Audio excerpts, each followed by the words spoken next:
Okay, fantastic. Welcome, everyone. This is our first webinar in our Parenthood Unfiltered series. My name is Dr. Natalie Barnett. I am the VP of Clinical Research at Nanit.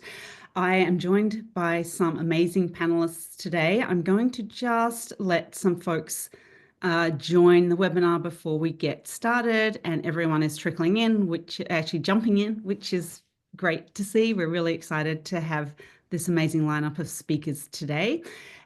This session is actually going to be recorded, and so it will be shared in the community later today, so stay tuned for that.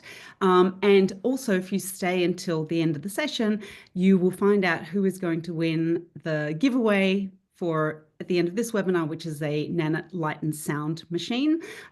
We are extremely excited to have Dr. Mikhail Khan, Dr. Maristella Lucchini, and Professor Emily Oster joining us today for this webinar. We are just going to give everyone another minute or so to join, but we are very excited to be talking about a paper that we published recently in the Journal of Pediatrics titled "Does Teething Disrupt Infant Sleep? A Longitudinal Auto-Video-Somnography Study." And so we have Dr. Mikhail Khan, Dr. Maristella Lucchini, and Professor Emily Oster joining us today. And I think we will go ahead and get started. Everyone is telling us where they're joining from, which is great. And so we're really excited to be discussing this study that we published recently, like I said, in the Journal of Pediatrics. And I'm actually going to start by asking Dr. Lucchini about the genesis of this study. And so, Maristella, can you tell us a little bit about where the idea for this study came from and the questions we were hoping to answer in this study? Sure. So hi, everybody. I'm Maristella Lucchini, and I work at Nanit as a senior clinical researcher. My expertise is in sleep in the perinatal period. And so I think we started to think about this study almost 2 years ago, Natalie. We were just sort of tossing around some ideas. And so one day you asked me, what do you think are some critical questions?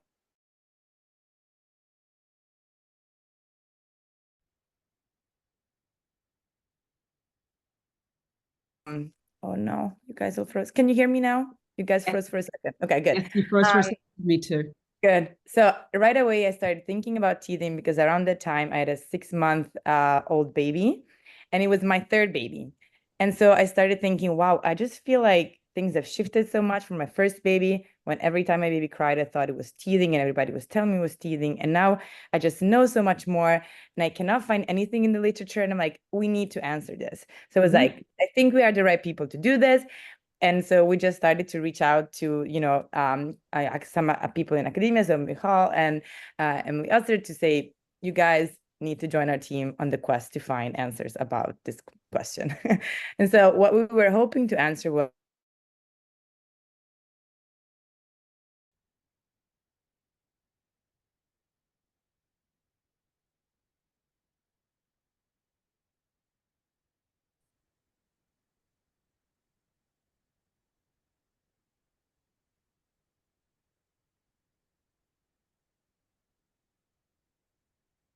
sorry, I don't know why, until a second ago, everything was working. I hope now you can hear me.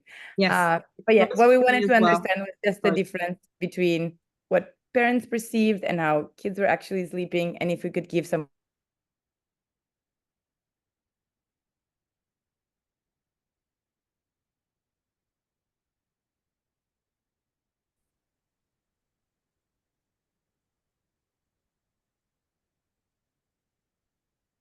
Okay, we might.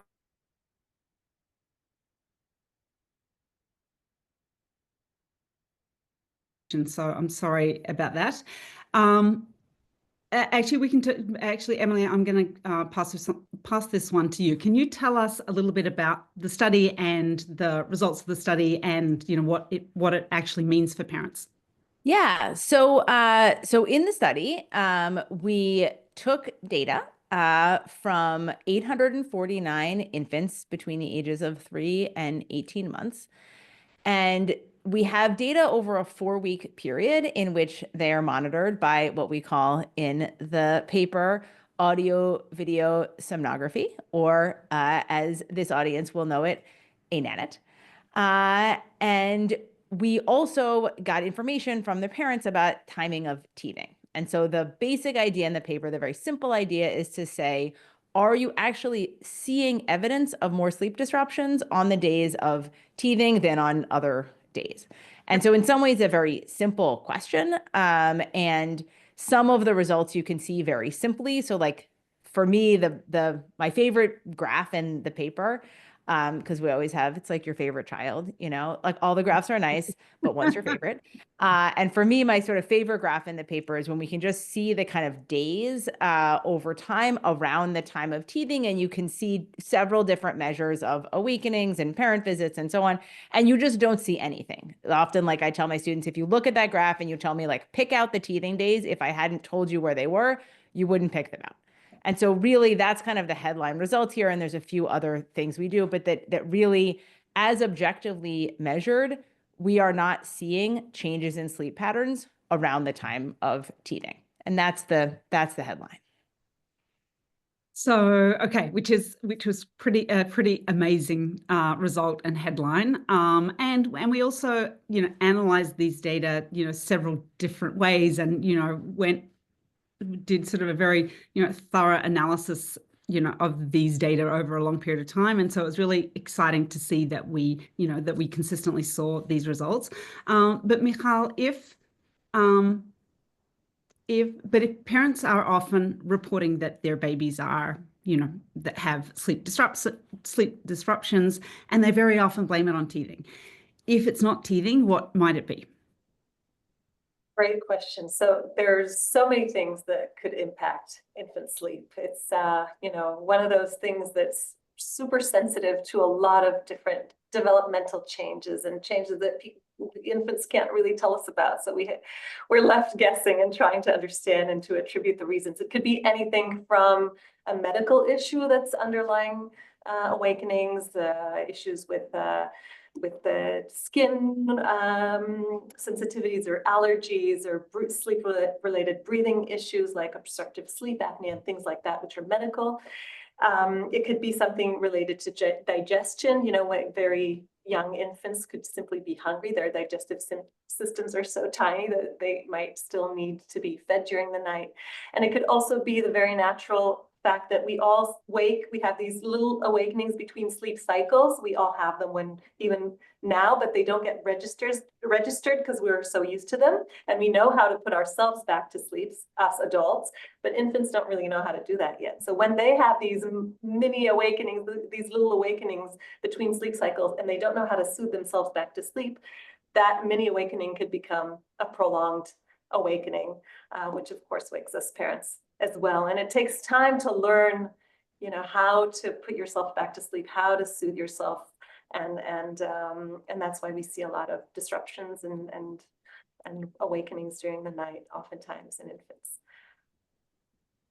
Yes. Okay. Which brings up a great point in that I think a lot of people are fairly willing to just blame teething on, all of their baby's sleep disruptions. And I think it can often be hard work for parents to think about what really is the main reason that the baby may be waking up or may not be able to get themselves back to sleep. And very often we see that it could be that they're not able to, fall asleep by themselves at the beginning of the night, which then can make it harder for them to get themselves back to sleep when they wake. So for me, I think that's one of the biggest takeaways I would love to, have parents help parents understand, is that one of the most important things that their babies can do is learn how to fall asleep by themselves at the beginning of the night, because when they can do that, it makes it much easier for them to get back to sleep when they wake up during the night. And to your point, all babies wake up during the night, but a lot of babies know how to get themselves back to sleep, and it can make these, periods of disruption, a little bit easier if they do know how to get themselves back to sleep. But I'm thinking also, Maristella, if you could perhaps give us what you think are your, key takeaways for parents who still think that their baby might be impacted by teething. Yeah, hope everything works smoothly now. But I think, there are I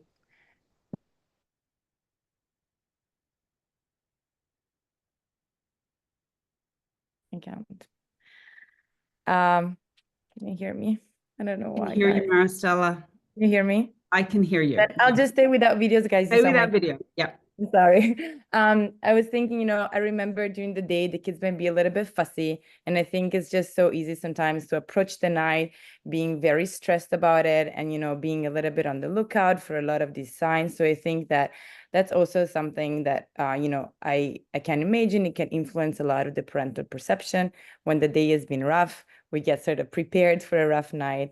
And so, that for me is one thing that we want parents to know, that most likely thing will be fine. There might be some instances where yes, your kid is disrupted, the sleep is disrupted, but you don't have to sort of prepare yourself for your worst nightmare and being awake the whole night. And I think that gives parents the confidence, to really support their child, be there for them without all this stress around this moment of their child's life. And so, yeah, I think that's one of the things that we wanted to give parents, is the confidence of knowing what to expect, what not to expect, and how to be best prepared in front of these critical moments that as parents can be very daunting. Yeah. Yes, no, and that brings me to another question that I want to pose to Emily. Can you tell me a little bit about how long teething lasts, and what are the signs of teething, and what parents could really expect around teething? Teething lasts a very long time, years of time. And babies can start teething. So typical age to start be around 6-7 months. And they get teeth in a particular order, and then they are acquiring teeth for, many years. The last teeth come in around 11 or even after, but there's a sort of core period in the beginning. And so part of what I think is hard about that is that it is very easy to attribute everything to teething. So people attribute a wide variety of just sort of like, my baby's acting like a jerk, or my baby is acting upset, is like, well, it must be teething. And of course, in some sense, that's reinforced by our own sense of causality, because a lot of the time over the first year of life, they are getting a tooth. They get many teeth. And the question of are the teeth responsible, or is it just sometimes your baby's fussy and also they happen to be getting teeth? We as humans are so drawn to sort of trying to create these causal links. And I think that's kind of what makes it hard, makes this challenging. When you look at the data sort of a little more broadly than our study, and you ask, what are the things that are kind of linked to teething, most of the things people talk about are really not. So people talk about a fever. It is true that there is a little bit of evidence that maybe on the day of teething, kids' temperature is elevated 0.1. It's 98.7 instead of 98.5, but it's not a fever. And then the things that do show up are things like drooling. Kids drool, things that are really, when you put it together, it's yes, drooling does seem like it would be associated with.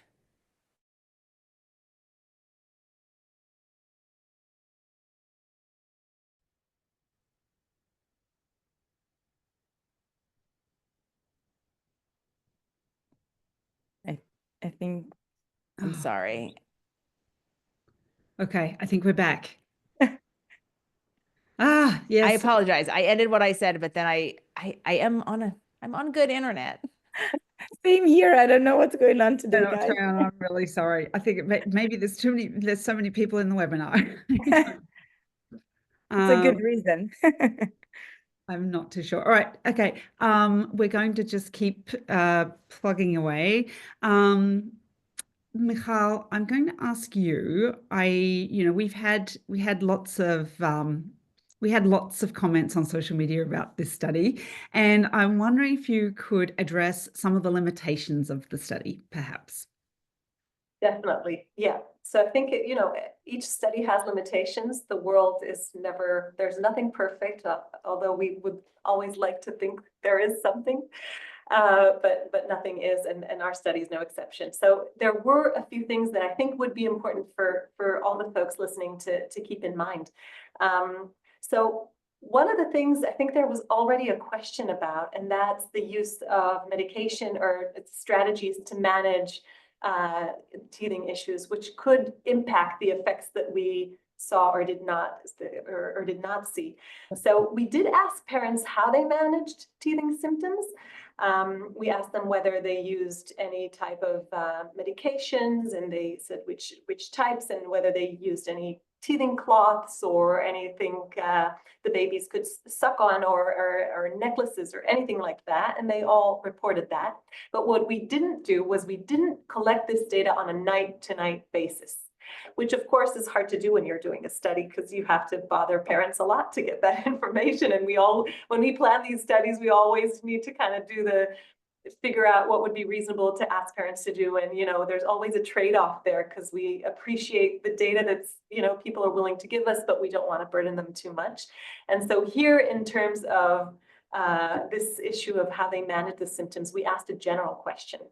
And we controlled for that information in our analyses, but we don't know whether that night to night, for example, if people used analgesics, tell me if I'm not saying it correctly. Is it analgesics? I think. Yeah. Analgesics. Yeah, there's no T. Yeah. All right. Thank you. Sorry, English is not my first language.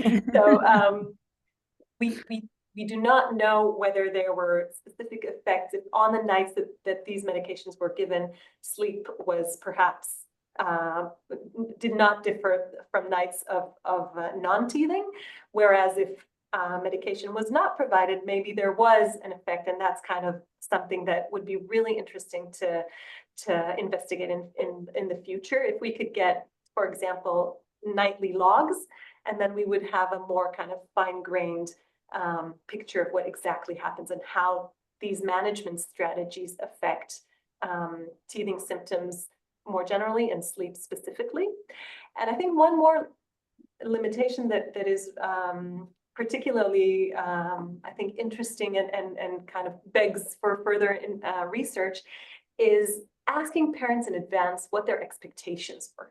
Because as Emily said, human beings are so, we look for causality everywhere we can. It's kind of like, that's the way our brain works. We look at two things that happen together, we go like, okay, one causes the other.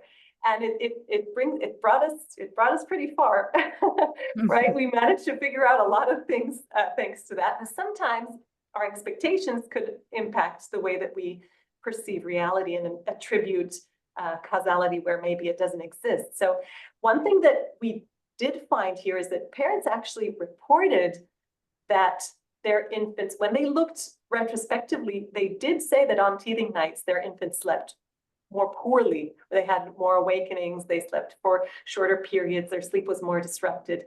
And that's really that there's a discrepancy, right, with the objective data that Maristella and Emily described earlier. But I think that if we would have known beforehand what the parents' expectations, beliefs, how they perceive teething is going to affect their infant's sleep, controlled for that, seen if parents that kind of expect that that's going to happen, are they more likely to report these disturbances? Does that impact the association between the objective sleep data and the reported sleep data? So do parental expectations kind of moderate whether there's a connection between the objective and subjective or parent-reported data? I think that would be really, really interesting to look at in future research. So I will just say, I think it also, that all of what you just said really illustrates why many of these questions are very hard to answer, because there are so many choices you make while doing the research, and some of those choices might impact the results of the research. So if you ask people up front, what do you expect? That actually may change how they interact and may change what they do. If you ask people every night, are you giving your kid Tylenol? Are you giving your kid Tylenol? It may actually change what they do. And so I think there's a sort of interesting backstory almost of a paper like this. When you say, well, why didn't you just ask them everything about the Tylenol and Motrin? It's like, one thing is time, but then another is like, actually you're trying to sort of study people in the real environment, and in the real environment, you're not writing down everything that happened every second. And so it's just a little bit of a window into like, what are the things you think about when you're actually trying to study this in a systematic way? Absolutely. I completely agree. And, we know that even in other areas, like quantum physics, the way that you measure things is going to impact your findings. So let alone in human beings, obviously, you're going to. If it works for electrons, it should for sure work for people. Exactly. And Michal, one thing that I wanted to ask you about, we have worked together for a really long time now, and I just wondered if you could give the audience a little bit of a sense for, how, Nanit's sleep tracking differs from, traditional methods of tracking sleep in pediatric sleep research, and how how sort of revolutionary it has been over the last few years to be able to have these objective sleep data at scale that we have now, thanks to parents consenting to be, using their Nanit sleep data. So if you could talk to that for a minute, I would love it. Definitely. And it has. I mean, it has been pretty revolutionary. And I'll start with saying thank you to everybody here that's been agreeing to put up and for us to look at your infants' data, because it is changing the way that we can do research in this field. So I'll give a little bit of background. I did my PhD with Professor Avi Sadeh, which was one of the pioneers in infant sleep research, and he developed what was then called actigraphy, which is basically what we now call a wearable, sleep tracker, kind of like a watch type device like Emily has on her wrist. And actually with infants, we used to, and we still do sometimes, put these devices on the ankle so that they don't fall off because their wrists are so narrow. But besides asking parents and asking parents to report on their infant sleep, which we still think is super important and captures something that none of these devices can, and which is why at Nanit we also always kind of want to get not just the auto video somnography metrics, but also parents' point of view. But the fact that we can get this comprehensive picture of both parent reports and objective data, I think is super important. And Professor Sadeh, my supervisor, was one of the people that kind of introduced these devices into the field.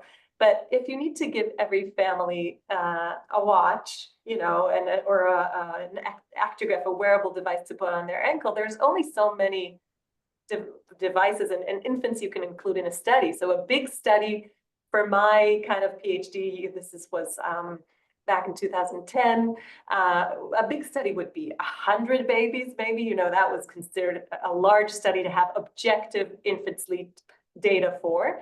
And it would take you a really long time to collect those data, right? And it took ages. And it was really, something that was pretty hard to do. And we had to ask parents to put them on and take them off. And a lot of the devices, the data gets lost, the devices get lost. I mean, it was revolutionary at the time, back when they were introduced in the late 80s and 90s. Actigraphy was, that was incredible for that time, but we've since advanced, thankfully. And when we started working together, I think that was 2018 or 19, I think, right? Yep. And suddenly there was this opportunity to get something on a completely different scale. So Emily said for this study, we had about 850 babies, right? 849 babies. We have studies with Nanit with over 2,000 babies. And not only 2,000 babies, but 2,000 babies. We did one of the COVID studies that we did a few years ago. We had, I don't remember, thousands of babies with continuous sleep data over weeks and months. Yeah. Which is something we never had with actigraphy, because we had to get the device back after a few nights, right? After a week, we wanted that back to the lab. So we get much richer, much bigger data.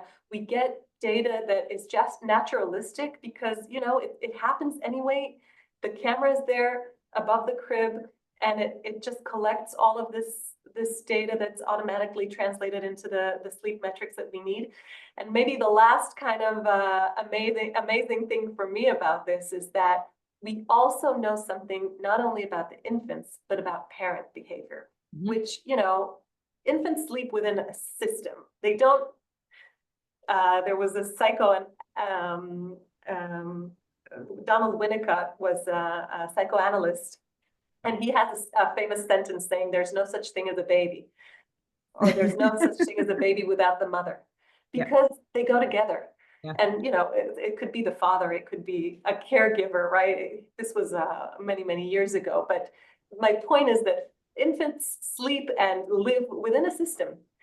And getting information about what happens for parents during the night and how that impacts infant sleep. We have parent visits to the crib in this teething study, and we have that metric in so many studies. And I think it's just one of the most important pieces of this puzzle that we didn't really have previously from an objective point of view. And the Nanit allows us to see that. So that's pretty incredible. Yeah, and to your point, you know, we're always so grateful for all of our parents who participate in our studies for contributing to this, you know, really now becoming this really kind of pretty amazing body of work that we have, you know, produced over the years.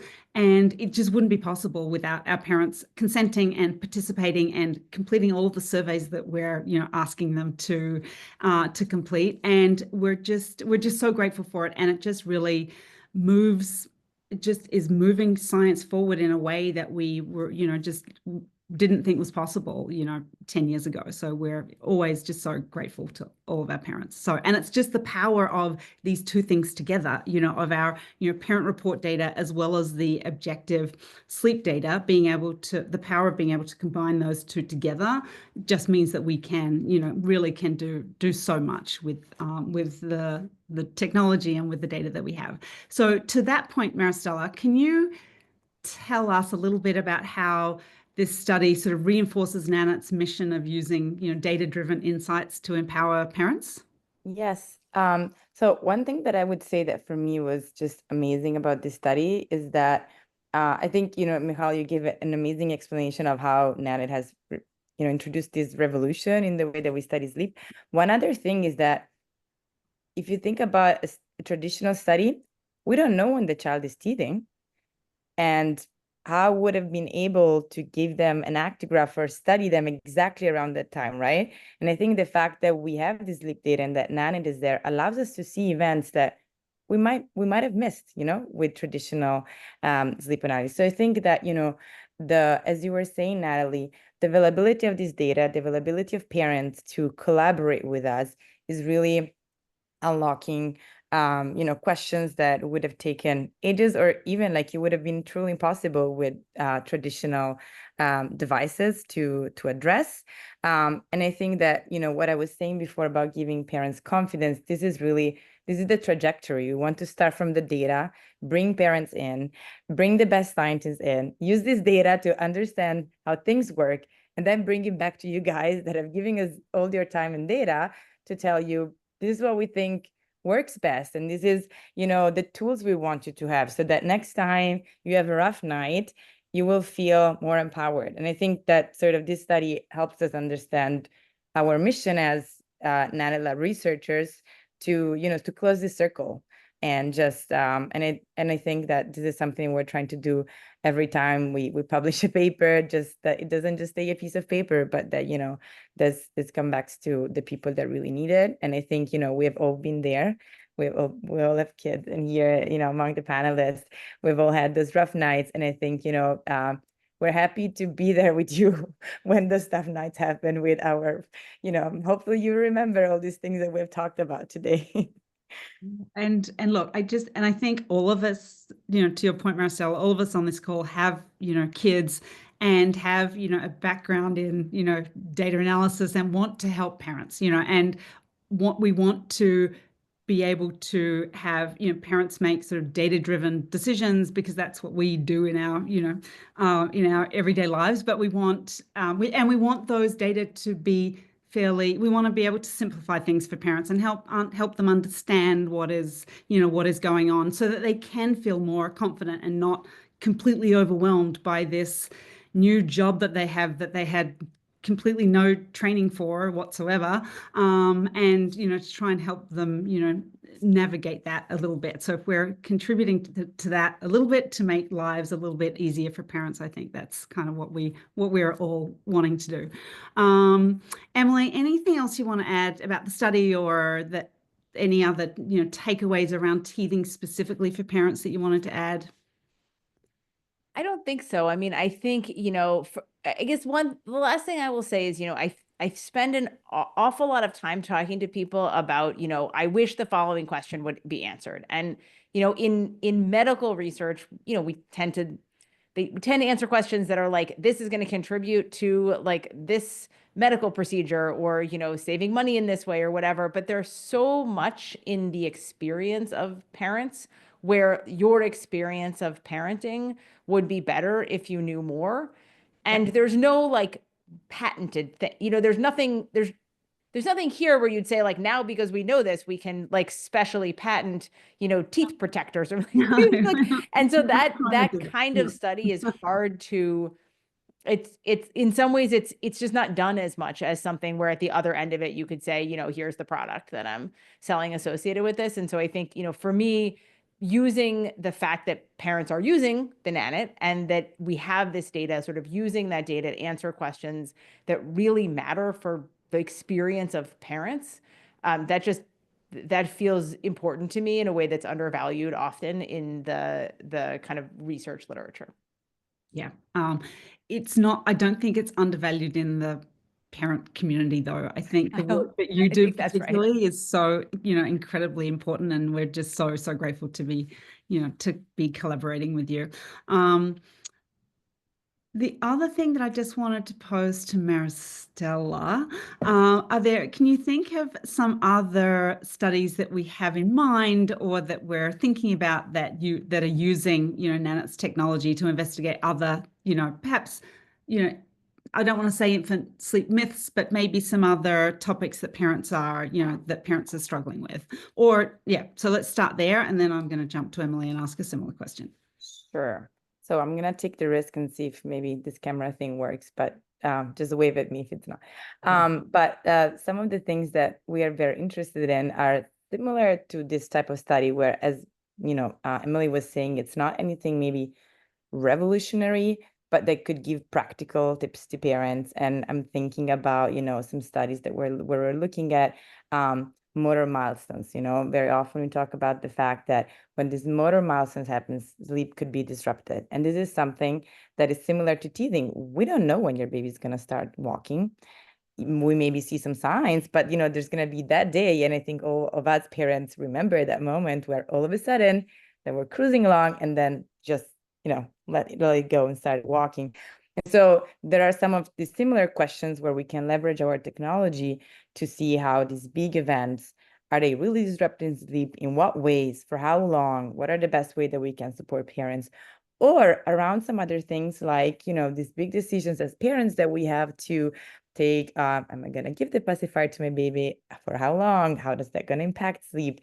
Am I going to move my baby from the crib to the toddler bed? Like all these things that, again, are not going to impact this, surgical procedures, but for a parent, they feel huge and they can have huge impact. And we are hoping to do similar, similar analysis, and some of them are already sort of undergoing, where we can use the data and the collaboration of parents to really provide some actionable tips and suggestions. And I think we're trying to do it in the most inclusive way as possible, so that we really try to, be supportive and informative at the same time for our parents.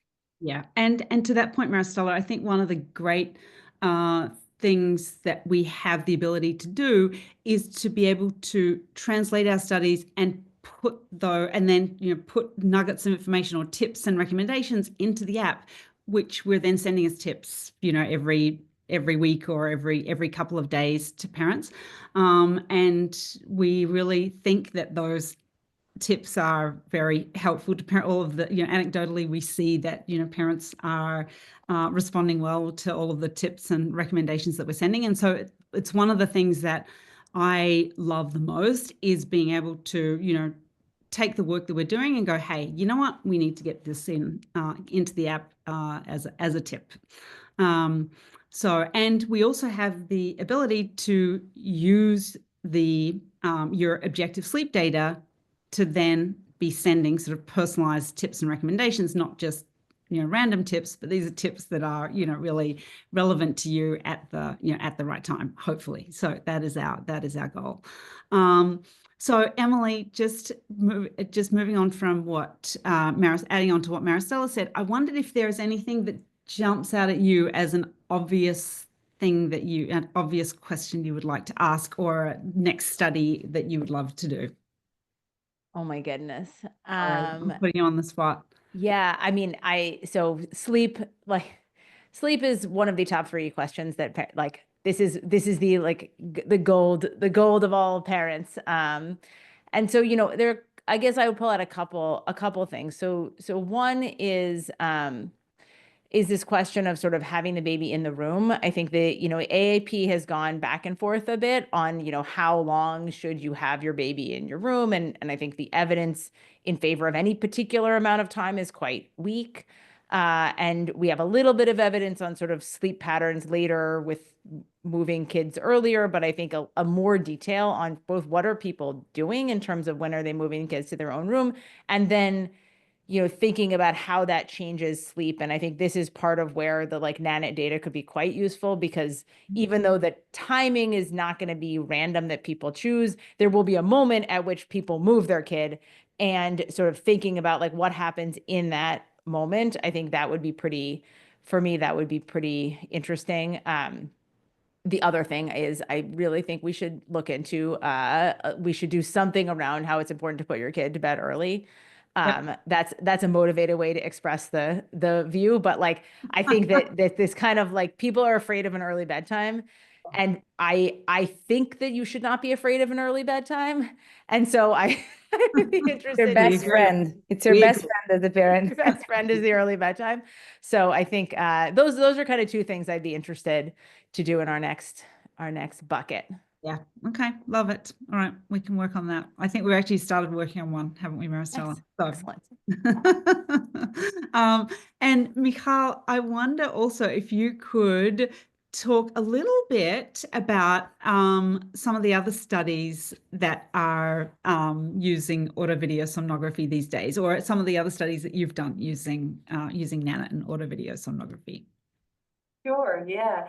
I mean, there's really so much, Maristella and Emily, all of these questions are so interesting, and the world is changing. So it just poses more questions, right? So one of the things that we've looked at a little bit is screen time, and whether that has an impact on sleep. And that changes constantly because screens and technology is changing. And, there is, for example, just to add to that list of ideas we need to look into at some point, there is this new, relatively new term called technoference, which is where technology interferes with our communication between our partners or our people we're talking to, or our babies.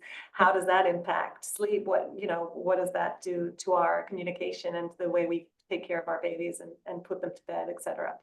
One of the studies we actually did during COVID, we looked a little bit at screen time, and we found that infants that are exposed to longer durations of screen time during the day have shorter naps, but actually have a bit longer nighttime sleep, which is also kind of connects to another question of, there's this saying, again, correct me if I'm not saying this right, but sleep begets sleep. Yes. Yeah.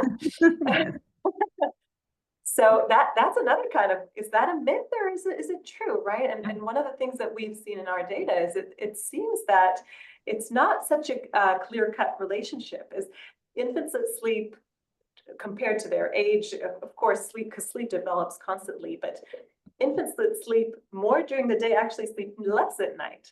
So because when sleep becomes consolidated into one major nocturnal episode, we start seeing less and less daytime sleep, but it's not as simple as necessarily that. And it's not necessarily a 1-for-1 trade-off either, right?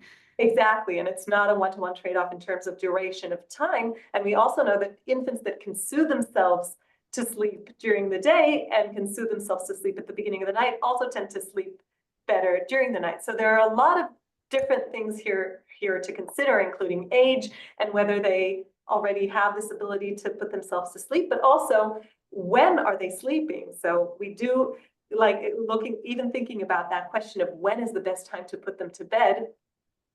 We need to understand that there's only a certain amount of sleep that infants are going to get during the 24-hour period, right? We can't expect a 1-year-old to be asleep for 17 hours during the 24-hour period. It's not going to happen. As much as we would love that, but no, yeah. Yeah, it'd be nice.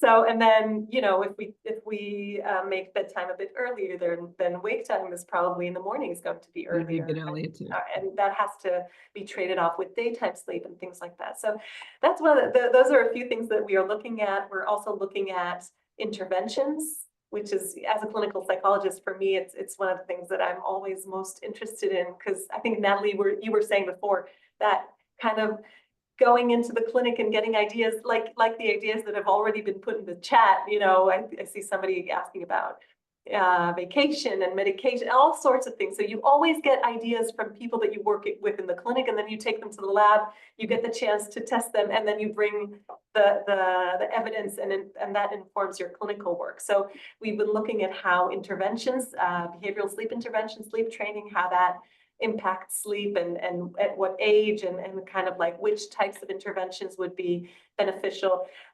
We've been looking at when parents perceive their infant sleep as a problem, and when they don't. So those are just a few examples. Right. I love it. I love it. A lot going on.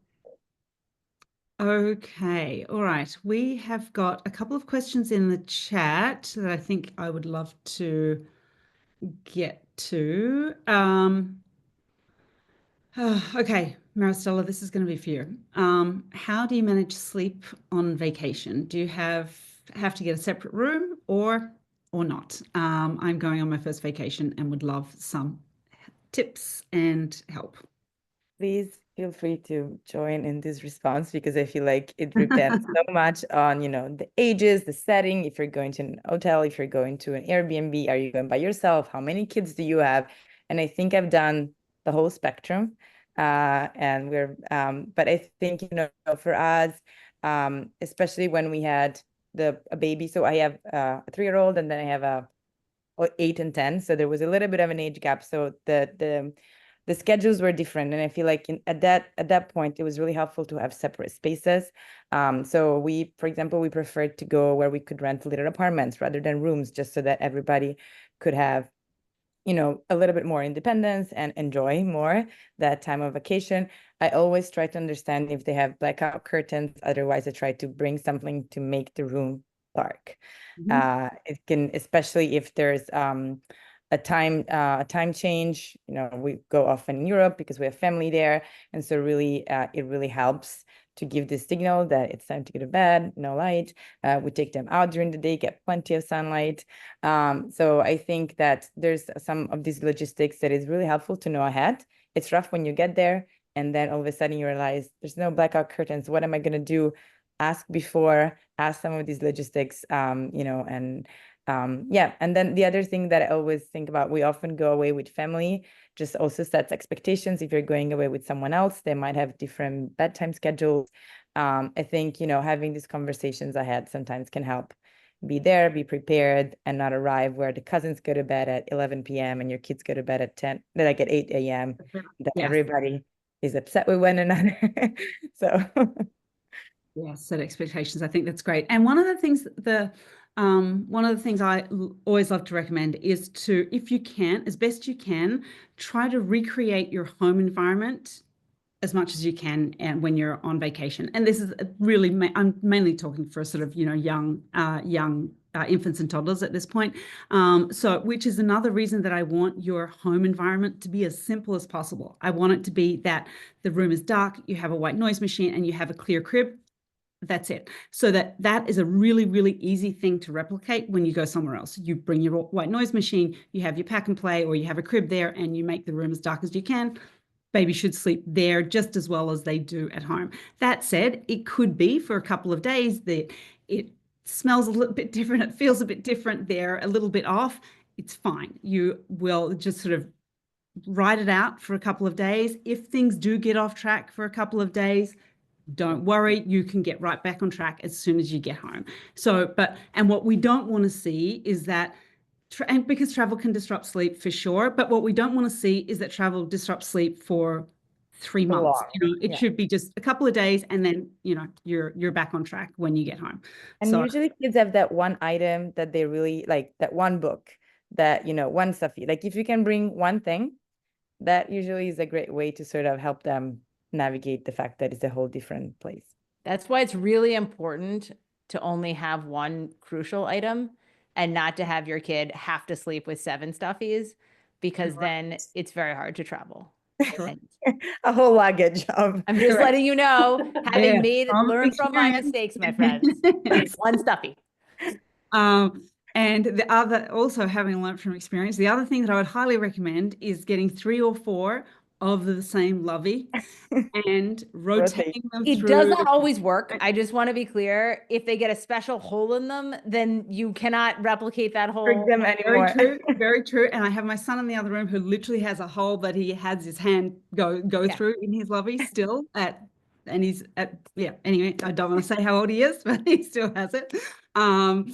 But it's but yeah, we want these loveys to be all as old as each other. So you don't want to have the new ones in the closet and bring out a new one when one gets lost at grandma's. You want them to be rotated through so they're all as old as each other. But yeah, the holes, I don't know what to say about the holes. And I think, Natalie, someone is asking about when they're away from parents. I think in a similar way, when the routine is simple, it's also so much easier to tell your parents, this is what we do, and they're not going to have to, improvise a whole theater production if it's a simple sequence of event. Yeah, exactly, Maristella. We want and actually, I just want to sort of reinforce that point. A lot of the work that we and others have done, really shows how, important and crucial a, bedtime routine can be for infants and toddlers to help them, fall asleep easily and stay asleep. So it's about the consistency of that routine, but also we are really big proponents of making that routine as simple as possible so that anyone can do it. Grandpa can do it, babysitter can do it, your crazy uncle can do it. Anyone can do this bedtime routine. It needs to be simple. I don't want it to be a 15-step, 2-hour, Zen palaver. I just want it to be very, very simple. Yes. Okay. All right. Do we have any other questions that you see that we want to? Oh, we've got a question about night weaning. I'm going to say something about night weaning. I don't know how old your baby is, but I'm just going to say something about it. And I've said it before, but I will say it again, the most important thing your baby can do is fall asleep by themselves at the beginning of the night. When they can do that, those night feeds drop very, very quickly, because what happens is if your baby is falling asleep at that breast or falling asleep at that bottle, they then need that breast or bottle to get them back to sleep when they're waking up during the night. So if you are able to somehow separate that last feed of the day from them falling asleep, and so that they're feeding, then you are, reading a book or singing a song, and then putting them into the crib and they're still awake and they're able to fall asleep in that crib by themselves. When they wake up, it's much easier for them to get themselves back to sleep. If they are waking up and they don't know where they are and they need that feed or they need that sucking sensation or that warm breast or that bottle to get them back to sleep, it can be really frustrating for them to need that and not have a way to get it. We are, all of us on this call, are big proponents of, raising independent sleepers and giving your babies the opportunity to fall asleep independently when it is age appropriate for them to do that, which is usually around 4 months of age. They're able to fall asleep by themselves at the beginning of the night. We're not at all saying that they can go through the night without a feed at that age. A lot of babies can, some babies can't, but they certainly can they certainly have the ability to self-soothe, and we want to be consistent about giving them the opportunity to self-soothe if we can, so that it makes it just much easier for them to self-soothe when they wake up during the night. So that's all I'll say on night weaning. I'm not sure how old your baby is, and I hope that that's helpful, but I'm not sure.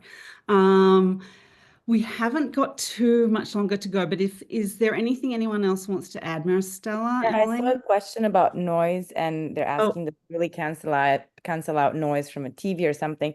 So the truth is that, any noise machine is not gonna cancel in a way, but it's just gonna sort of provide a baseline that covers a little bit and sort of muffles, when we talk in the other room or when there's a TV, there's like this, stronger bouts of noise here and there. And I think that's sort of what can startle the baby, and what it helps the white noise is sort of provide this, baseline of noise. And also it becomes a sleep association. So it serves like a double purpose. Like when they start hearing this noise, they know that it's when they should go to bed, right? So it sort of serves a double purpose. But yeah, I just wanted to clarify. It doesn't cancel. We wish we could do that, but. And Maristella, I'm just going to add on to that, but to exactly what Maristella said is the reason that we want that white noise going all night, because we want it to be that they hear the white noise, they see that it's dark and know that they've got to get themselves to sleep. When they wake up in the middle of the night, they hear the white noise, they see that it's dark and know that they've got to get themselves back to sleep. So it really does become this really nice, as Maristella said, sleep association that really helps, can really help lengthen that night's sleep and help them, fall asleep in different places and fall asleep for naps. Emily, is there anything else you wanted to add? This is great. Thanks. This was such a fun thing to work on, and I hope that it's helpful for people. Thank you. Michal, anything you want to add?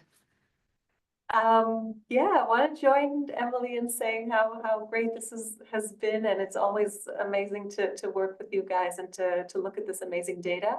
Maybe I'll add one little thing, and that is that, both in the teething study and also in all of this research, we look at the averages and we try to understand truths about this average baby.